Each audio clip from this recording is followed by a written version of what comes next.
বর্তমান বাংলাদেশের রাজনৈতিক ব্যবস্থা নিয়ে আমার কিছু প্রশ্ন আছে। আচ্ছা বলুন, জনগণের প্রশ্ন উত্তর দিতে আমরা সবসময় প্রস্তুত। স্যার, এখনকার রাজনীতিতে দলীয় স্বার্থ আগে, দেশের স্বার্থ পরে। রাষ্ট্রের প্রতিষ্ঠানগুলো দলীয় কাজে ব্যবহার করা হচ্ছে। দুর্নীতি, চাঁদাবাজি, লুটপাটে সাধারণ মানুষ আজ দিশেহারা। দুবেলা খাবার জোটানোটাই যেখানে যুদ্ধ, সেখানে রাজনীতি কি শুধুই পদের খেলা?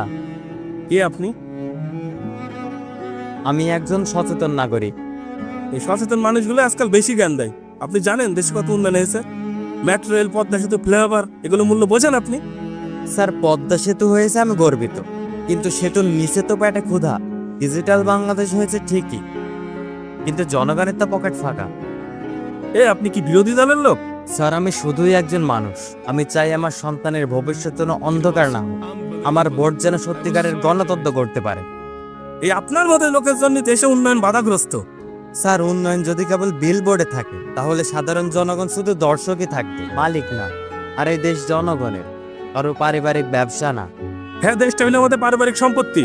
আমাদের প্রধান কাজ হলো রাজনৈতিক উদ্দেশ্য হাসিল করা এবং নিজেদেরকে অর্থনৈতিকভাবে সাবলীল করা। স্যার, আপনাদের কাছে কি জনগণের চেয়ে অর্থই বেশি মূল্যবান? হ্যাঁ, অর্থ দিয়ে সবকিছুই সম্ভব। আমাদের কাছে মানুষের জীবনের চেয়েও অর্থটাই বেশি মূল্যবান। কিন্তু স্যার, আপনি যখন বিপদে পড়বেন তখন এই অর্থ কিন্তু আপনার কোনো কাজে লাগবে না। আসে স্যার, আসসালামু আলাইকুম।